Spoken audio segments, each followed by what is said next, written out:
Good morning, hi everyone, and welcome to First Things First. Jenna Wolfe, Hall of Famer Cris Carter. This right here is Nick Wright. Good weekend, guys. Absolutely. Spent a lot of time in front of a television. Of course. Somebody's phone is on. Is it mine? Don't let it be mine. Don't let it be mine. It is not mine. That means we're starting off the week correctly. What a weekend it was in the NFL. Cowboys, Colts, Chargers, all moving on.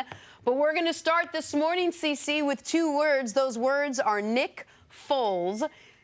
The Eagles' backup quarterback looking to keep the Eagles rolling against the Bears. Philly down 5 with less than 2 minutes to go. Foles, Alshon Jeffrey takes it down to the 2. 3 plays later. On 4th down, Foles to Golden Tate in the end zone. That's why you got it, Golden Tate. Eagles up 1, but the Bears weren't done. Mitch Trubisky finds Allen Robinson to get it down to the 35. So Bears would set up a 43-yard field goal for Cody Parkey. And Parkey, who had just made this right before the Eagles called a timeout to ice him, misses it. Upright, crossbar, miss. Off the post. 6th time that's happened this season for Cody Parkey. Heartbreak in Chicago as the Eagles win the game 16-15. They are moving on to face the Saints next week. Here is Cody Parkey on that season-ending miss. That's the worst, one of the worst feelings in the world to let your team down. So I feel terrible. I'm going to continue to put things in perspective, continue to just put my best foot forward and just sleep at night knowing that I did everything in my power this week to go and make that kick. And for whatever reason, at the crossbar and the upright, and I still couldn't do it. So, yeah, I feel terrible. I draw my strength from, those guys in the huddle, just look in their eyes, the belief they have, not only in me, but in one another. And knowing that, this was a crazy game. There's a lot of adversity. I mean, this is one of the most hostile environments I've played in. Their fans came out, and, we still had a lot of support here too, but it was, I'll sleep well tonight for sure.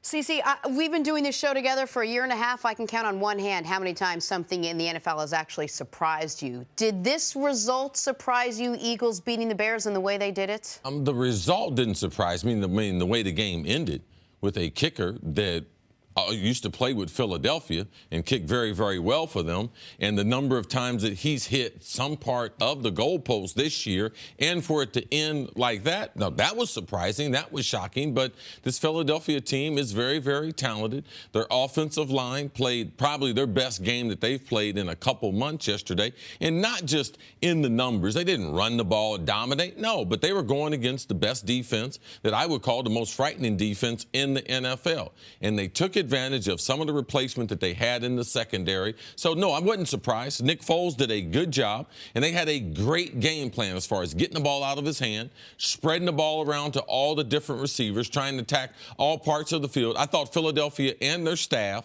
and this team collectively, if you look at the special teams, if you look at the defense, and now look at the offense, we give too much credit to the quarterbacks. I know we do it week in, week out, day in and day out. There's no way that you have to be surprised this Philadelphia team, because they're very, very talented, that they would be able to go to Chicago, the least experienced team in the playoffs, and be able to win. If you would ask me before the game who I expected to win, I'd have said the Bears. I picked the Bears. I think we all thought the Bears would win. So that part surprised me.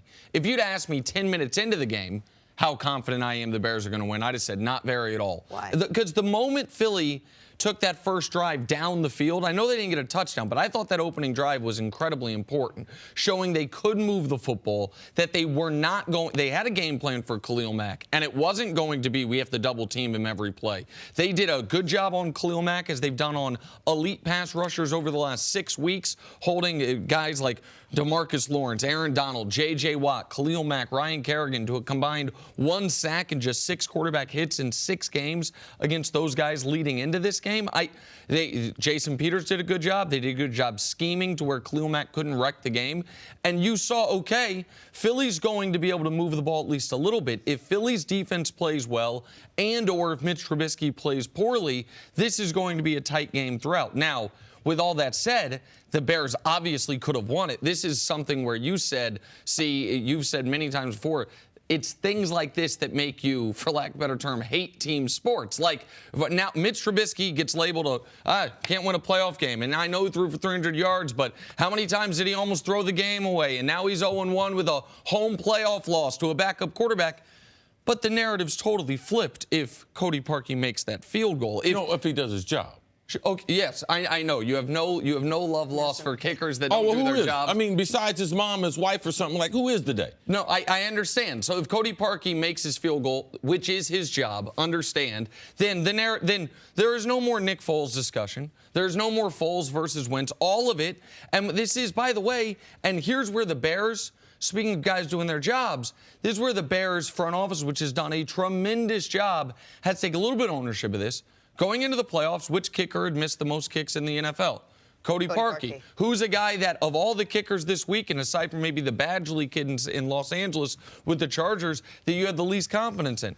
Cody Parkey. Who did just this 4 times in that Lions game this season. Cody Parkey. And so, but they had given him a big extension this offseason. It's probably one of the reasons they stuck with him throughout the year, when kickers usually, if they're having a tough season, they're just gone.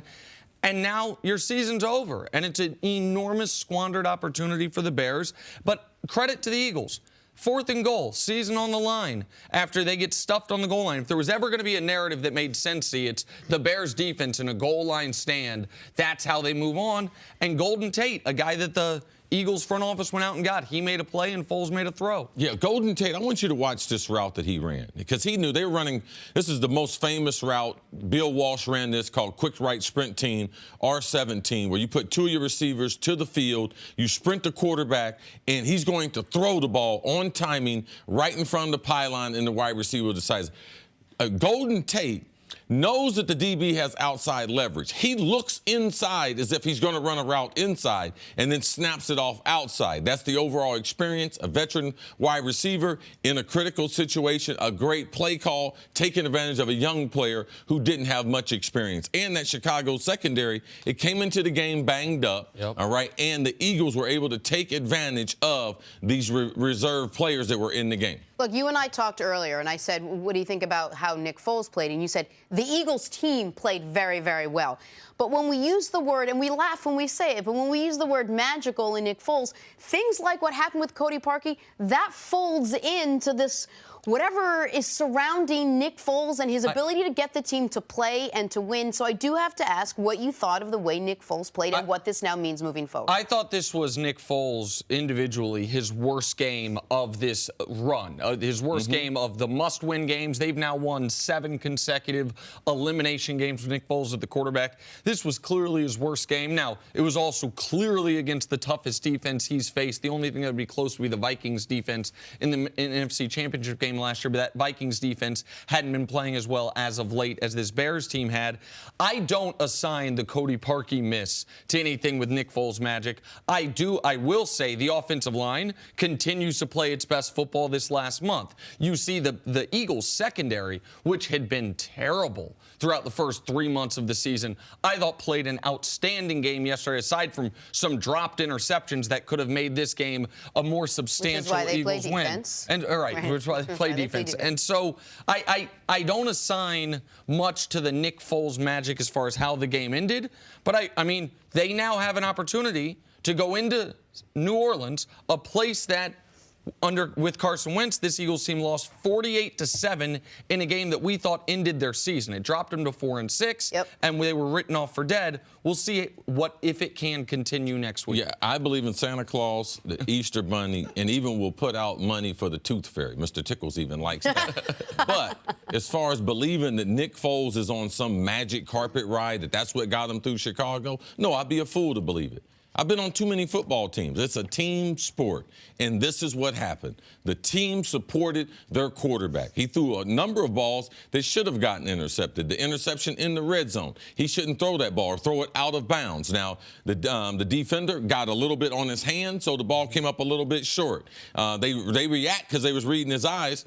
The young linebacker, Roquan Smith, he reacts and jumps on one of his checkdowns, intercepts that. So when you throw 2 2 interceptions. Ain't no magic carpet ride. You got to be supported by your team. And that's what this offensive line did. That's what the defense did. Their secondary played amazing. The Philadelphia linebackers played their best game of the season. So when you're talking about, Nick Foles, his performance, thank God he had that defense. Thank God they get that deflection on that last kick to take a little bit off that kick so it hits the post twice. So I believe in team, and that's what the Philadelphia team did. They supported their quarterback. I know we'll give the quarterback all the credit all week, but I'll try to balance it out. And this is where the unfairness of one-game samples and single elimination plays out. Like, there is no rhyme or reason that the kick the kid missed was the one that counted, and the kick he made was the one where there was a timeout. Like, that's a coin flip. There are so many things that are just absolute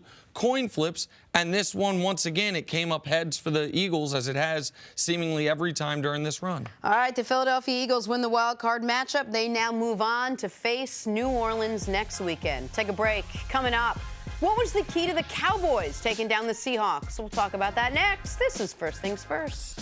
There's something about auctions that makes shopping so much more fun.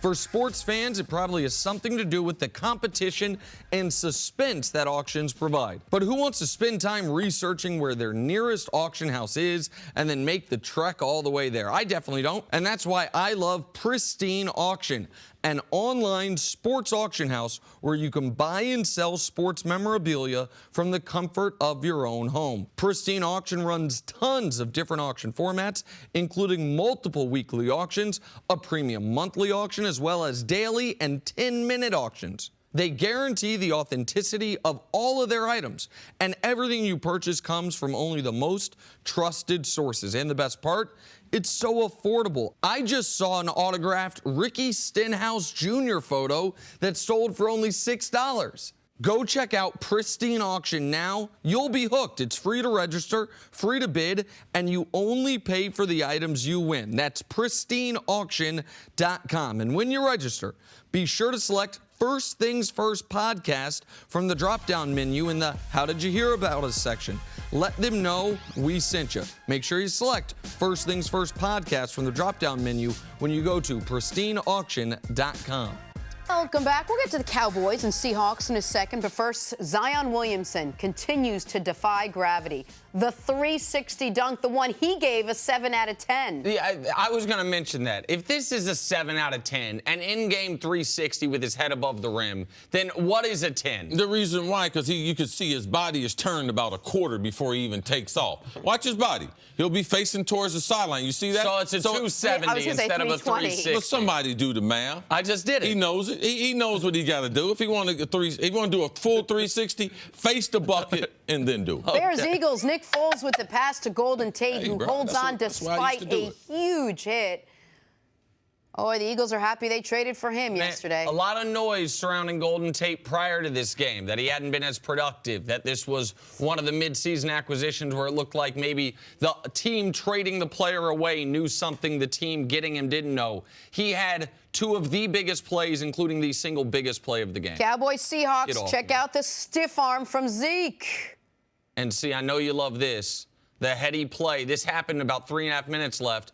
Easily could have gone out of bounds. Cuts back inbounds to get another 40 seconds off the clock here with the Cowboys up 3 at the time. Yeah, Zeke played a great all-round game, not only running the ball as a pass receiver, but one of the hidden gems when he was coming out of college was his ability to block. And you could see a couple times where they ran the quarterback, Zeke was one of the lead blockers, getting this guy on the ground. Physical game by Zeke. Talking about a guy who wants a new contract. Oh, and he earned one. Same game, Cowboys threatening. KJ Wright makes a great interception in the end zone for Seattle. All right, C, I saw you tweeting about this. Is this one of those 60% interceptions that's on the receiver? No, this is the quarterback's fault. The quarterback had plenty of space. He wasn't getting rushed. He should have let him so he can run away from the linebacker. It also should have been pass interference. Yeah. Now, a great recovery for an interception by one of the good linebackers that we have playing this game, but a number of things went, but it starts with the quarterback. Leading. Throw him into space, wide open. He'll run away from that linebacker. All right, let's get full highlights from this game. Dallas, Seattle. There's Dak. Everyone expecting a lot out of him. Cowboys down 4 in the fourth. Dak Prescott with a nice pass to Amari Cooper. That's a 34-yard gain. For Dak, his longest pass of the day. 4 plays later, Zeke runs in the 1-yard score. Dallas up 3. Fast forward, less than 3 minutes to go. This is 3rd and 14. This is Dak being all mobile and everything. Runs for the first down all the way to the 1. Next play, he would run it in for the score. And there it is. Jerry Jones, super fired up. Cowboys pull out the 24-22 win. Here is Dak Prescott after his first playoff win. This team, everything we've been through, we had so much confidence coming to the game, and our confidence remains. I mean, we just played a great Seattle team. But just, it's just, I mean, just honestly, it's just all about the way we fall, the way we compete through success and adversity. Proud of our guys. Can we talk about the way this guy fought on 3rd down, running it for 16 yards to get the first down and then set up the touchdown? I mean, what were you thinking when you saw him take off? It's simple. He's a grown man. That's what it is. That's how he played today, and he led us to this win. All right, CC, bunch of happy guys right there. What was the key to the Cowboys beating Seattle? I got to say Dak be able to run the ball in the 4th quarter, because to me that was the edge. When they had that 3rd down and extremely long, a lot of bad things can happen. The defense, man, you're playing into their hands. They got less space to defend. They're not worried about you running the ball. They actually hope you run it, so then you kick the field goal on 4th down. This is not a first down play.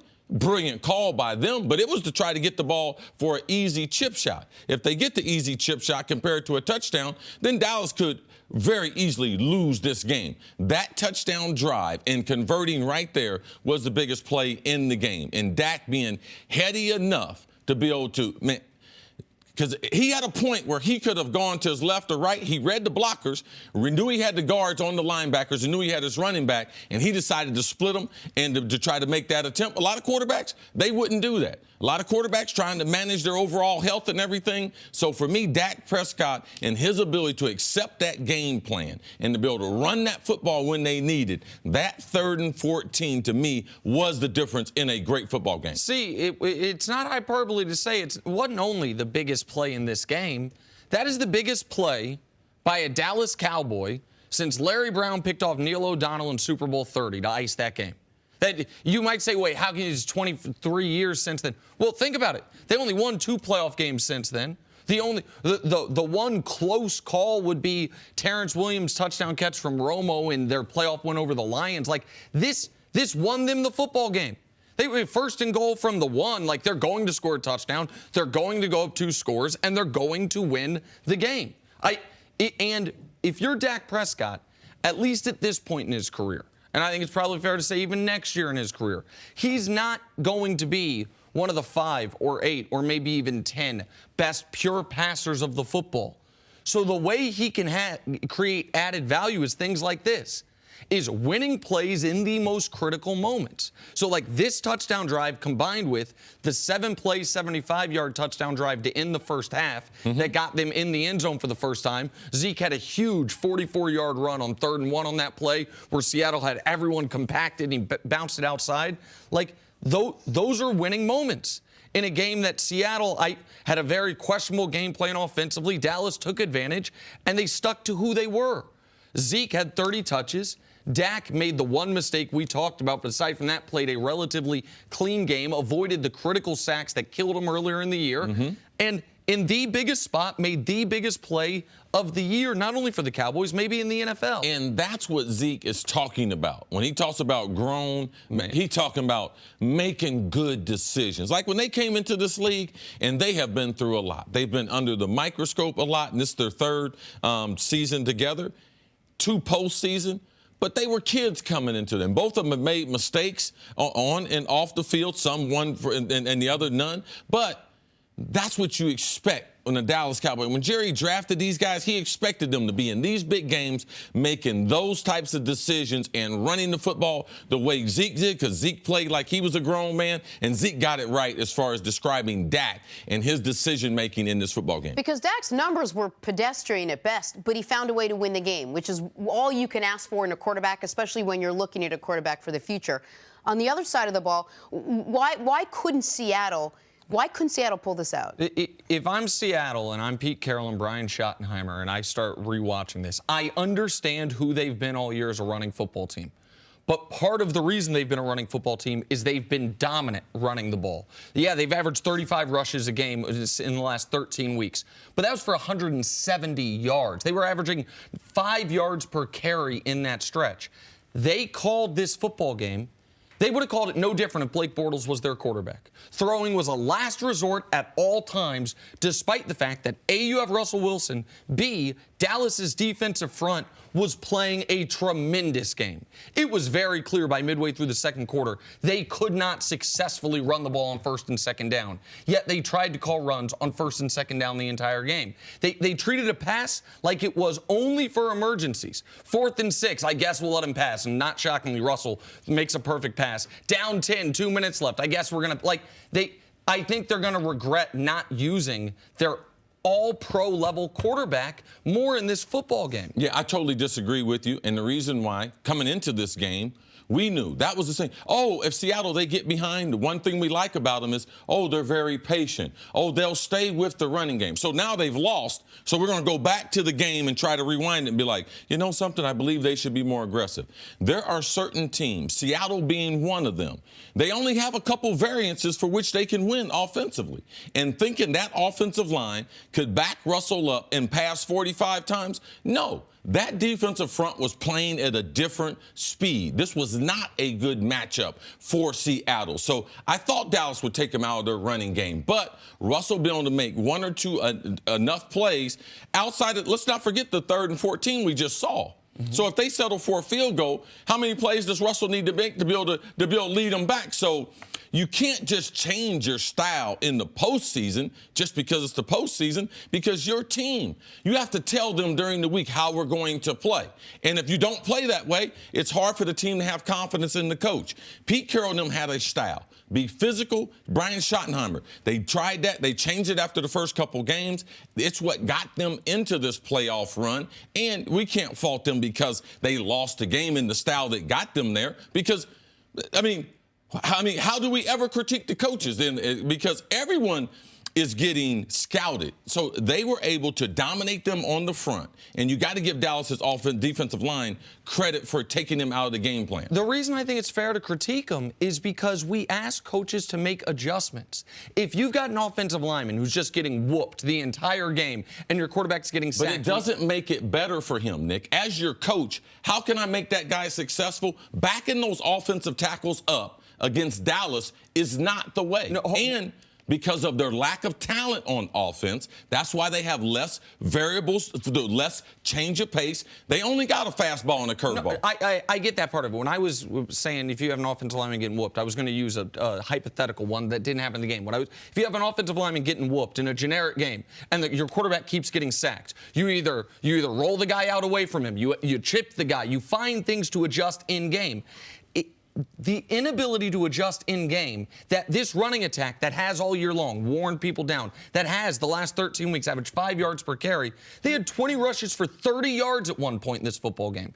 To not try the curveball a little more often, even if you only have 2 pitches. But what is it, though? What?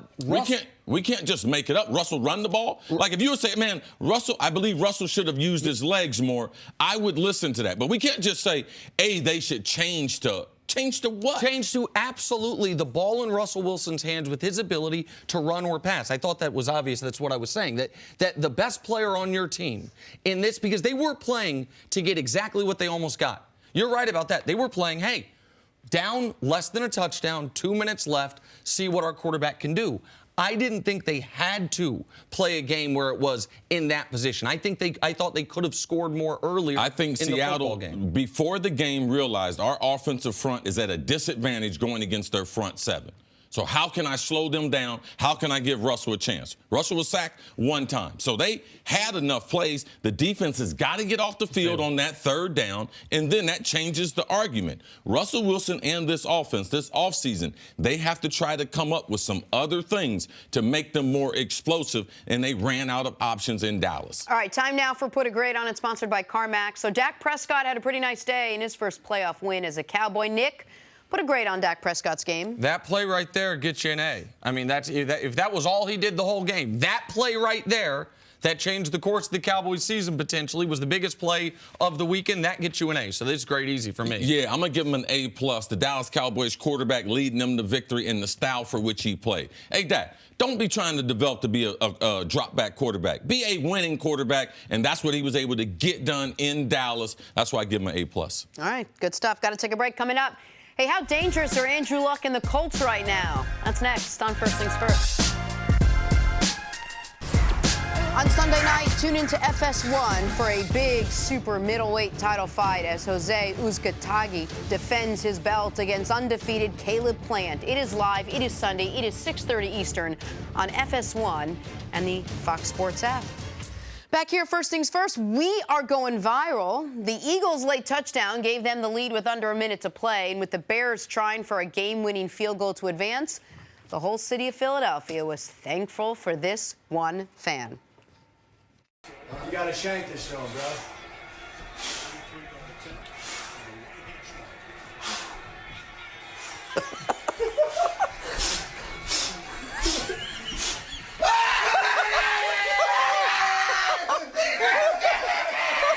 Wait, he didn't even see. He thought it hit the crossbar, not even hit the bottom there. Hit the post, not It didn't the even crossbar. say it hit the crossbar. So if the city of Philadelphia is thankful for him, if that thing had been hooking right and then at the last minute his blow and that had made it go through, Yeah, I know. would they have blamed him? That thing was going right in the last Crucified minute, the guy. hooked through at the end? I don't know. Awesome. I bet fans there are funny, were man. thousands of videos just like that. Oh, yeah, or people standing in their same seat wearing their hat a certain way. He had his rally cap on. Yeah, Time for he stories. needed a min after that one, I'm sure. To start your morning, sponsored by Gillette Clear Gel. College football national title game is tonight, guys. Alabama and Clemson facing off for the third time in 4 years. Chris Carter, what's the key to Clemson upsetting Alabama? Oh, you got to get to their quarterback. You got to be able to make Alabama, because now they can run the ball and they can throw the ball on an elite level. You have to try to take one of those away, and I believe affecting the passer with that defensive front of Clemson, this is going to be an exciting football game. No team in college football is more prepared to upset Alabama than the Clemson Tigers. And it's going to be harder to get to the quarterback with their star D tackle out because of that suspension. Didn't hurt them against Notre Dame. It could hurt them in this game. I want to see, we've never seen Alabama play Clemson when Clemson has this type of quarterback. Drop back, pure passer, and Trevor Lawrence. Very curious to see how Sunshine plays in this game, the freshman who they inserted into the lineup early in this season. All right, to the NFL now. Ezekiel Elliott won his first playoff game over the weekend, but he's already got his sights set on payday. Reports are that Zeke wants a contract extension this offseason. Nick, should the boys extend him? This is a no-brainer. Yes, absolutely. He could have had 30 carries for 1 yard in this game, and they lost, and they still got to extend him. He's the best player on the team, but he further solidified that with that spectacular performance yesterday. Yeah, look at the contract Todd Gurley got. Add about 10% to it. That's probably what Ezekiel Elliott's looking at. Zeke's been special ever since he came into the league. He's led the league in rushing 2 out of his 3 years, and let's not forget the other year he was suspended. He would have led the league potentially in rushing that season. They have to extend him based on the precedent, too, set with Todd Gurley with the Rams. They gave him a contract early. Zeke deserves a pay raise. All right, to the Eagles game. Nick Foles continued his playoff magic, beating the Chicago Bears. He found Golden Tate in the end zone with just under a minute to go. His 4th straight playoff win. See, how impressive was Nick Foles yesterday? Nick Foles was impressed. I was more impressed with the Eagles and the team. So this magic carpet ride, Nick, I'm telling you, I believe in the tooth fairy. If the tooth fall out, leave it under there. Oh, they fly. They still go through. They make deliveries and everything. Oh, really? But I don't believe in Nick Foles' magic carpet ride because I know football is a team sport. Nick Foles, actually, this was the worst game he's played amongst the must-win games. But if the worst game you played includes a 4th and goal touchdown pass to win the football game, it means you've been on one hell of a run. He now has the highest playoff passer rating in NFL history, passing Bart Starr for guys with at least 150 attempts. Hella company. Yeah, that's not the best stat for your stat career. Okay. Well, I mean, it just, it's what something. does it tell you? It tells you that it's true. You can say it's a misleading stat, but it is a true very stat. Misleading. Okay. On the other side of the ball, Bears lost this game on a 43-yard missed field goal. Tough way to end their season after winning 12 games and the NFC North. Nick, how much of a missed opportunity was this for Chicago? Enormous. This is not overstating it. There is no guarantee this team is in this position next year. The best offenses in football year after year are pretty consistent, barring an injury or a quarterback change. The best defenses in football, we typically see some turnover. Jacksonville and Minnesota, #1 and #2 in everything last year. This year, 6 and 8. Like, still good, but not overwhelmingly dominant. Additionally, Chicago, their D coordinator, Vic Fangio, he might not be their D coordinator next year. He could be a head coach next season. They were positioned home playoff game against a 9-7 team, and then they would have gone on the road to a Rams team whose coach and quarterback have never won a playoff game and who they dominated a month ago. They were positioned very well.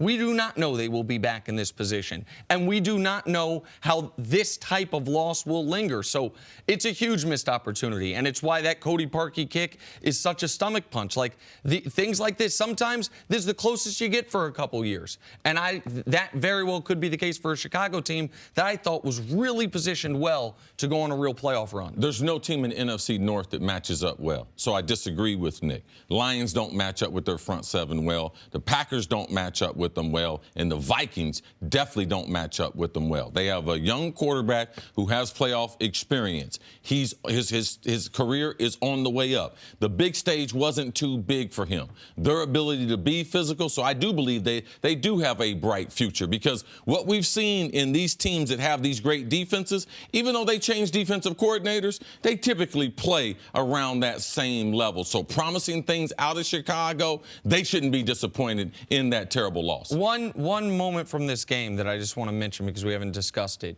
Everyone's talking about the missed field goal. When they scored their touchdown to go up 5, that 2-point conversion becomes an enormous play to potentially put you up 7. You've got to, as Coach Mangini would say, call your best, gotta have it play. And I'm not in those meeting rooms, but a play with Khalil Mack on the field as on your most important 2-point conversion play of the year, it's very hard for me to believe that's their very best play. The reason why we can't criticize it is because we have watched Chicago and Matt Nagy have all his defensive players when they're in the red zone or at the goal line. We have seen him use so many different concepts. It was a good play. It was not blocked well. This was the way they did it during the regular season, we thought, in watching the Bears, because a lot of people don't watch the Bears. This is the style for which they play. We can't get to the playoffs now and just all of a sudden just start, oh, Seattle, they're running the ball. Russell's not going to throw it. That's why they had one of their most successful seasons. Chicago, they're in the red zone, 2-point conversion. They're going to put in defensive players and come up with a creative play.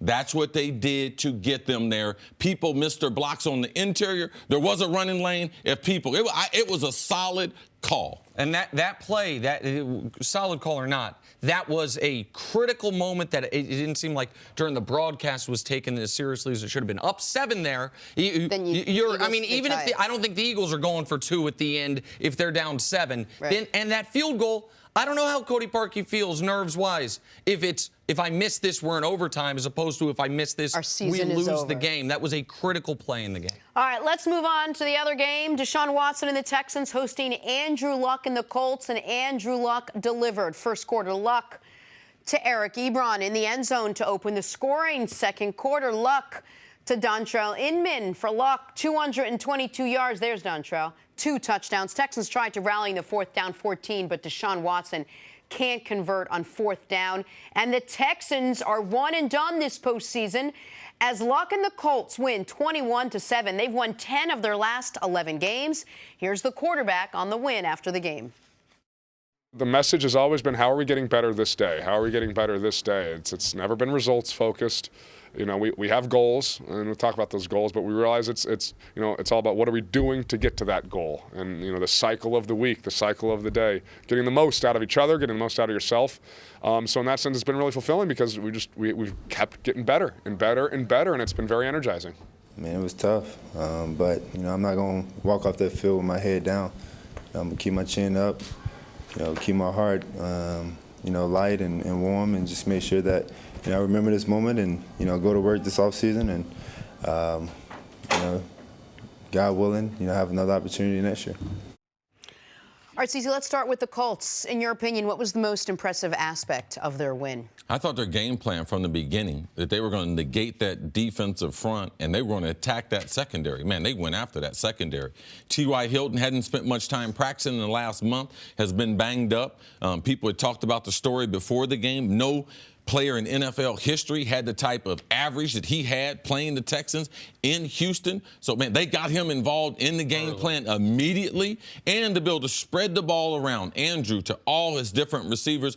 I thought their game plan going in there from Frank Wright was the key to that game, getting off to that great start and the physicality of, no, we're not going to back Andrew up 40 times, run the ball maybe 15. No, we're going to run the ball. Marlon Mack's ability to be able to avoid tackles, be an elusive, be a better runner than we anticipated him being in the NFL. Man, what a great fit with that new offensive line. And the Texans were one of 3 teams in the league this year that hadn't allowed a 100-yard rusher. Yes. And Marlon Mack obliterated them. Yep. Like, Luck, if you look at Luck's stat line, if you watch the game, you know Luck was in full control. But he wasn't. This wasn't his best playoff game. This wasn't his best game of the season. Like, Luck played well enough because he didn't have to do too much, because he was never under pressure, and they were getting 5 yards per carry.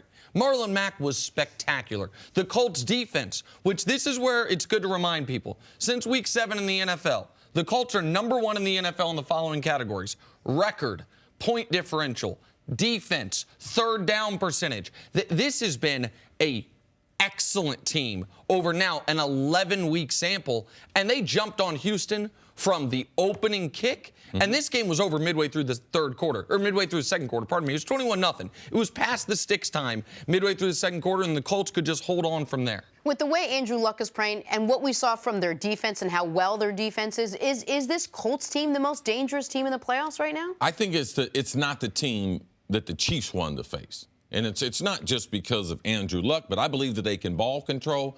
I believe that their defense, especially their back end, their secondary, has gotten so much better. And we're talking about Frank Wright, who we had talked about the Bill Belichick way is training camp's been abbreviated. You can't be as physical. You can't have as many 2-a-day practices. You can't develop your team the way you used to. So now coaches are taking those first 4 games in September, maybe the first week in October, to develop their team. Frank Wright, this is the first time he's ever put a team together. So what he did, it took them more time. Now, they were able to be able to save their season. We haven't seen many teams get off to that type of start. But with a young coach, with a young coaching staff, to me, they're the hottest team who played this weekend and the most dangerous, because what that defense that people don't know and what they've done since that week that Nick said, since being they were the best 1 and in the 5, league. since starting 1 and 5 since then. You heard Deshaun Watson in the press conference, very low key, very even keeled about the way this game ended. How do you think he played, and what do we learn from him in this game? I'm not going to kill him for it, but the reality is the worst game he's played as a pro. I mean, I've watched every game Deshaun Watson's played since his second year at Clemson. And he was skipping passes. He was missing guys. Now, he was a man on an island. He was under duress. Nuke Hopkins, who's his only healthy weapon left, wasn't even healthy. And they had no running attack. His second option was hurt. His third option was hurt. Their running game was non-existent. If you take out his runs, they ran the ball 8 times for 29 yards. So he was in a terrible position. And so we should be even-keeled. This wasn't on him, this loss. Bill O'Brien said, I told the guys beforehand, and you guys know I've been very critical of Bill O'Brien, I didn't get him ready to play. Here's what I know. Since Bill O'Brien's been the head coach of the Texans, they've played in 4 playoff games. A 30-0 home loss to the Chiefs, a 21-7 home loss yesterday, a blowout loss to the Patriots. Their one win was against a third-string quarterback in Oakland. I think it was Connor Cook. Like, this Texans team under this regime has never been ready to play opening kick of a playoff game.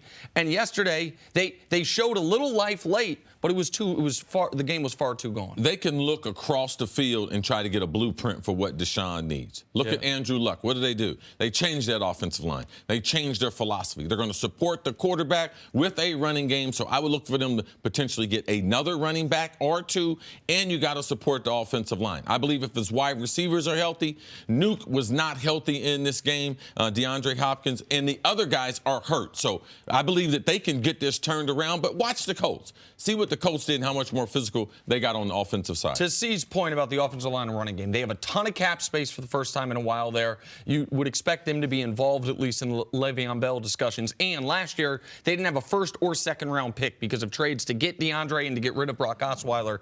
They will be able to actually upgrade the offensive line this offseason in the draft. And for the Colts, it gets a little tougher now as they go on to play the Chiefs in Kansas City. Got to take a break. Coming up, how were the Chargers able to slow down Lamar Jackson? That's ahead on First Things First. Back here, First Things First, Super Bowl champ Cris is here. What's going on, Cris? How was your weekend? Nothing much, Jenna's. Good weekend, wild card weekend, some good football. So solid. All right, you want to talk about some of it? Let's get into it. Let's get into it. Why don't we start with Phillip Rivers and the Chargers in Baltimore? All eyes on that guy, Lamar Jackson, in his first playoff start. Second quarter, Chargers up 6. Lamar's pass picked off. Rough first half for him. So rough, the Twitter world begging for a switch to Joe Flacco. But the Ravens stuck with Lamar, who halfway through the fourth quarter, 3 of 10, 25 yards, 0 quarterback rating. But in the fourth, Lamar found Michael Crabtree, cuts the lead to 13. Less than 2 minutes to go. Lamar, Crabtree again. That made it a one-score game. This took a while, but touchdown would eventually be called. Lamar would get a shot to win it, but Melvin Ingram recovers the fumble, and this would end the game. Chargers win 23-17. Here's Lamar Jackson on his day. We just played like we didn't want to be here. I did, not my team. I feel like I played poorly. You know, it was a lot of things, you know, we could have did out there on that field to put us in a better situation. Just got to move on now and get ready for next year. All right, see, Cris, how did they do it? How did the Chargers shut down Lamar Jackson yesterday? Well, I think the Chargers did some interesting things on the defensive side of the ball, personnel packages. You know, they were missing Brandon McBain. He's dealing with a family matter, something going on with his daughter. And then, of course, he's the big defensive tackle, which is typically a two-gap space mover. Has been a really good player. He's one of the best underrated run-stoppers in the National Football League. And then they were missing their second leading tackle, middle linebacker Jatavis Brown. So they had to be creative in terms of their personnel, and I think they had a lot of speed on the field, and they were able to neutralize some of the concepts that Marty Morningwig was utilizing Lamar Jackson in. So I think that was the big difference in terms of what the Chargers defense was able to do. Ball security showed up. I think that was a big issue. It's been an issue for Lamar Jackson. 9 straight games with a fumble. That's something that has to be concerning, seeing as how he's the guy that touches the ball the most with that Baltimore Ravens team. So something that he's got to get cleaned up in the future. But I think the biggest issue going into that game for the Ravens offense is just the inexperience of the quarterback in the postseason. He's the youngest quarterback to start a playoff game in the National Football League. And say what you want, but if you haven't been there, if you haven't played in a playoff game in the National Football League, then you don't understand what the speed, the intensity, and the urgency is like. Canty, were you concerned during the week? Because I had concern. I saw a soundbite of Lamar. And he said, it's just another game. And I was like, okay, I want to watch how that plays out compared to some of the other quarterbacks and what they were saying about the playoff and the speed of the playoff. Well, I saw what you were talking about last week, and you're right. It's not just another game because it's win or go home. And so everybody is approaching the game with a different mentality. You try to manage that as best you can, but you do understand these types of games are just a little bit different. And Lamar Jackson wasn't able to adjust to the overall tempo of the game. You saw that. He wasn't getting the ball out on time. He got sacked 7 times. The turnovers, those things can't happen if your team is going to have a chance to win those types of games. There was 2 things from an inexperienced standpoint I was worried about going into the game. I was worried about Anthony Lynn, his lack of being a coordinator and him lack of being a head coach in his first playoff experience in his second year. But because he's got Ken Wisenhunt on the offensive side, former head coach, and he's also got Gus Bradley, former defensive head coach. But on the defensive side, Gus Bradley came to him early in the week after experimenting with some things in walkthrough, saying, I believe we should play 7 defensive backs. And the only reason why he's able to do that was, you mentioned the injury, especially inside linebacker. But they got a special talent in Derwin James and his ability to be able to play in the box like he did Florida State. Now, there's only one reason why I compare him to the late, great Sean Taylor, and it's because he has such versatility, he's got such speed, he's such a great tackler in space, and Gus Bradley coming up with this new wrinkle that we hadn't seen in the NFL. It was kind of like Tim Tebow when he won his first playoff game. The Pittsburgh Steelers hadn't seen him yet. This Chargers team, they were able to see Lamar for the second time, and them making that adjustment, I thought, was the key to the game. And not only did they play 7 defensive backs, but watch how many times they played Ingram and Boza on the inside in that guard tackle gap where they were able to utilize their quickness, where typically you got a space eater in those positions. So a number of really key points that you mentioned. One, this is the first time in Lamar Jackson's career since at least high school and maybe before that a team's played him twice in a year. So they got to see him and then they got to adjust from there. Secondary. And a couple weeks ago. Right, I mean, absolutely. Very it was recently. very recently. Yeah. So that never happened in Louisville. It hadn't happened in the NFL because he took over midway through the year. So those divisional opponents, he only played them one time. The other part, Derwin James, a guy whose name we talked about before they played the first time. The reason you can play 7 DBs is because they were kind of at some points playing 6 DBs and 1 linebacker, but the linebacker was their safety, Derwin James, because he can do it all, first team All-Pro as a rookie.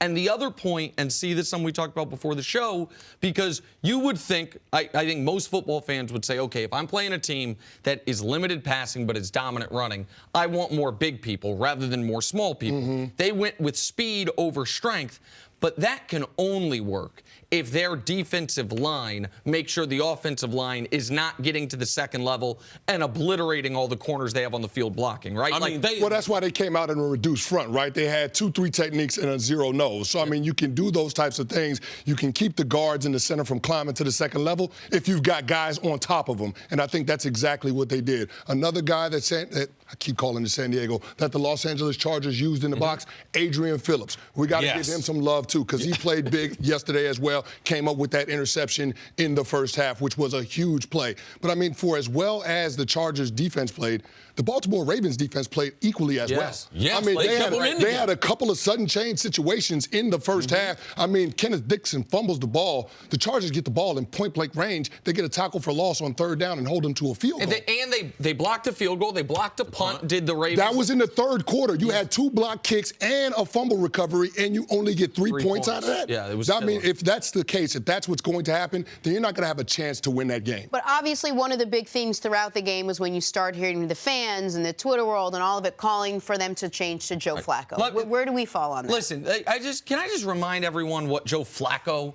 Super Bowl winner, Joe Flacco looked like in his first playoff start? Put it side by side, Joe Flacco versus Lamar. Now, the only difference between these two games, aside from the fact Lamar had a nice run in the 4th quarter, is Flacco actually got a quarterback win for that start. His year 2 for Joe Flacco, he got a road win against New England, 33-14. With 4 completed passes and 34 yards passing. This is why the quarterback wins thing can be misleading. And the idea that Joe Flacco, I watched him play this year. The idea that he all of a sudden was going to come in and lead you from 3 scores down, that he was going to be the cure-all, that doesn't exist. I don't think they were calling for Joe Flacco because they all thought Joe Flacco was the better quarterback, but maybe that they needed a change, that the game had gotten too big, the stage was too large, the lights were too bright for Lamar Jackson. I think Lamar fumbled the ball in the first quarter 3 times. So sitting there saying, anybody thinking about Joe Flacco is crazy? No, you're watching a football game, and this is the stage too big for this kid who is the youngest, who turns 22 today. The stage did look too big for him. He began to shrink. As the playoffs went up, he began to shrink, and he was having a hard time with just your basic throws. When you run an out and he bounces the ball on 2 bounces to the wide receiver, it is in the books that you should look to a veteran quarterback. So thinking that the fans and everything were crazy this time, no, they weren't. Lamar was playing that bad that you had to consider it. Yeah, I mean, you have to consider it, but you also have to think that it could affect the confidence of your young quarterback moving forward. And that's why we know that confidence is important to the development of young players, but especially at the quarterback position. All right, we got to take a break. Cris, stick around. Coming up, how was Nick Foles able to keep this playoff run alive? That's next on First Things First. Come on. Back here with Chris Canty, we're going viral. Dak Prescott and the Cowboys took care of the Seahawks on Saturday to advance to the divisional round. I guess you could say Cowboys fans were excited to get into the stadium, literally. Jerry World flooding with Dallas diehards trying to get the best spots in the standing room only section. There's something slightly unsafe about that. That looks a lot like a lot of college basketball arenas where all the student section is all first come, first serve. People line up and wait and then trample each other running in. Or it looks like a Target on Thanksgiving morning. Oh, day after Thanksgiving. Day after Thanksgiving. Black Friday, yeah. Right? Black Friday. Boy, I had that one. Doesn't look safe, though, Jenna. Man, No, nothing looks safe about it. There's some. Go ahead, Steve. Looks like every day in the life of a black person to me. Run it. The bull. Yeah. I know you ain't got nothing to say. Go to the next one. Nothing. And it's better that I don't. Back to the Eagles, looking to keep rolling against the Bears. Philadelphia down 5, less than 2 minutes to go. Nick Foles finds Alshon Jeffrey to take it down to the 2. 3 plays later, 4th down, Foles to Golden Tate in the end zone, and that is why you got Golden Tate. Eagles up 1, but the Bears weren't done. Mitch Trubisky to Allen Robinson. Gets it down to the 35. Bears would set up a 43-yard field goal for Cody Parkey. And Parkey, who had just made this right before Eagles called a timeout to ice him, does not make this one. Off the post, the 6th time that has happened this season. 6. So it is heartbreak in Chicago this morning as the Eagles win 16-15. They'll face the Saints next week. All right, Chris. How surprising, in your opinion, was this result and the way it happened? Very surprised, just because the Chicago Bears defense had been one of the most consistent units that we've seen in all of football throughout the season. And they showed up again yesterday. They held the Eagles to 16 points. You would think that if you hold the opposing offense to 16 points, that would be good enough to win a playoff game at home, especially when you have a +2 differential in turnovers. Yeah. But guess what? The Chicago Bears offense, they didn't make enough plays to win the game. I know it's a different conversation if Cody Parkey makes that kick, but he didn't make that kick. So we have to go back and look at the missed opportunities that Chicago Bears offense had. Mr. Trubisky made some big-time throws at the end of that game. That back shoulder on the 7 route to Allen Robinson, that is a big-time throw. We haven't seen a lot of throws by him like that outside of the numbers down the field. But when you look at Mr. Trubisky on 3rd down passing, Mr. Trubisky was, I think he was, 6 of 11 on 3rd down in passing, and they only had 3 conversions passing the ball on 3rd down. They were 5 for 16 on 3rd downs throughout the entire game, 0 for 3 in the red zone. Those are a lot of missed opportunities. That 0 for 3 in the red zone was huge. Yeah, they had 3 trips to the red zone, 3 field goals in this game. Okay, That's a killer. But Matt Nagy doesn't call a single pass play? Right. Oh, you're talking. He doesn't call a single pass play? Right. I mean, okay, so that's the head coach telling you how he feels about his quarterback. And again, I keep coming back to this. In the playoffs, you have to have somebody that can make plays from the pocket at that position. If your quarterback can't consistently do that, then you can't take advantage of scoring opportunities, especially when your defense gets you extra possessions. And one of the things Mitch Trubisky's been good at this year is making plays with his legs. And it looked like early in the game, he tweaked something, either hamstring or quad. I know Matt Nagy said at halftime, he said, I told him I'm going to give you the full playbook. If you're good to go, I'm going to treat you as such. But he was not as much of a threat with his legs. But this was also a story of Fletcher Cox, who just won Defensive Player of the Week, having another dominant performance. And Eagles secondary, which has a lot of, who's back there, guys? Playing the best they've played all year. And credit to Jason Peters, who was one-on-one with Khalil Mack a lot of the night. And when Khalil Mack wasn't lined up on his side, the Eagles' the offensive line and scheme did a great job of neutralizing Khalil Mack to where he had 0 sacks, only 2 quarterback hits in the game. But that's part of a trend of what the Eagles have done over the last 7 games. They've faced Ryan Kerrigan twice, DeMarcus Lawrence, Aaron Donald, J.J. Watt, and Khalil Mack. In those 7 games, those guys have 1 sack and 6 quarterback hits. They haven't let a dominant pass rusher dominate them. All of those things set the table for what you were calling the Nick Foles magic, which is, we're down 5, 4th and goal? No problem. Golden Tate, and see, I know you love the route Golden Tate ran, but Golden Tate to win the football game right there. Yeah, I mean, it's a team sport. The team played well. The Eagles have played great as a team to help support their quarterback. This was, as you said, Nick Foles' worst game in this run that he has been on, but their offensive line play is back to being dominant. So Jason Peters and the rest of that offensive line, because when you talk about the last 6 or 7 games, they face these guys with double-digit sacks. It gives the quarterback a lot of confidence. So Nick Foles, part of the magic carpet ride is he realizes that offensive line is going to support him. He's going to have time to throw the ball. And Nick Foles has great anticipation and great timing that he's not going to sit back there and hold the ball in the pocket. So the line playing well and Nick Foles' attitude and the play calling all matches up for them to be successful offensively. But Chris Canty, no one wants to use the word magic, and so we won't. I mean, the Eagles still won. with Nick Foles as their quarterback. Not many people had them beating the Bears. Not many people had them even getting into the postseason. And now they're actually on a pretty decent run with a team that's playing very well as a whole. Is there a way to explain the fact that they're playing their best football with this guy at the helm? Well, I mean, listen, they've been there and they've done that. They had the experience. Now, this is a little bit different than what we saw last year because now they're on the road. But having the confidence to draw from your performance last year, I think that bodes well for this team moving forward. And you saw that on display yesterday, especially in the critical phases of the game. That last drive by Nick Foles, a 12-play drive where he had 6 completions in that drive. I mean, that's Nick Foles drawing on the experience that he has and having the confidence to execute the offense. And you saw those players in those situations, that fourth down play to Golden Tate right there at the end zone. You saw that Golden Tate knew exactly what he was supposed to do and was able to create some separation. The quarterback got him the ball, and he literally threaded the needle on that throw. That was a really special throw. But again, those guys didn't panic in that situation, and you have to be able to have that ability to be able to slow the game down, especially in playoff football, so you can execute at the highest level. But this is why when people bring up, when we're talking about all-time quarterbacks, we're talking about contemporary quarterbacks, the quarterback wins stat, I get so agitated. Because now Mitch Trubisky's 0-1 in his career in the playoffs, and we'll see what happens next. He lost as a home favorite. And he didn't play any better or worse if Cody Parkey makes that field goal. Nick Foles continues on this run, and we can call it magical, whatever it is. He didn't play any better or worse if Cody Parkey misses because he missed that field goal. And see, this is where you say, and it's so funny to hear you say it because obviously this is where you made your money and made your name. But you say this is the part about team sports that you can't stand, is that everyone can do their job however well they do it, and then it comes down to one guy who doesn't do his. And in this case, it's a kicker, the one guy who's the least amount football player on the team.